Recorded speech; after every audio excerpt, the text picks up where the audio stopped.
Le mot-clé dans le passage que tu as cité, et merci de m'avoir rappelé cela, parce que j'avais même oublié ça dans mon argumentaire, c'est qu'en fait, les jeunes, les enfants apprennent par mimétisme. Et en fait, ça, personne ne se l'avoue, mais si tu es un adulte encore enfant, c'est que tu vas faire quoi? Tu vas apprendre par mimétisme. Et en fait, apprendre par mimétisme, c'est de comprendre qu'un enfant, c'est pas un adulte. C'est-à-dire que quand tu te mets comme ça, tu vois, il n'est pas là. Il a besoin que tu fasses pour qu'il limite. C'est pas le diminuer.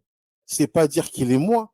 C'est de dire qu'à cet âge-là, sur une phase de allez, 5 à 13, 12 ans, il apprend par mimétisme. Ce qu'il entend, il redit. Ce qu'il voit, il reproduit. Et les gosses voient tout. Un gosse, ça voit tout. Toi, tu crois, il est là, il saute dans le lit, il voit rien.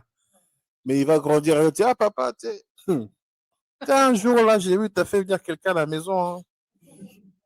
Bah oui, il a vu. Un gosse, ça voit tout. C'est apprendre par mimétisme demande beaucoup d'intelligence. On a un chief rabat ici qui a une oreille musicale très particulière.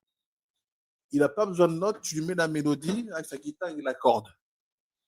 Juste en écoutant. C'est-à-dire quoi? Il mime la mélodie. Quand on parle de ça en musique, on dit que wow, c'est l'oreille absolue, n'est-ce pas? Alors pourquoi vous ne direz pas que l'enfant, c'est de l'intelligence absolue?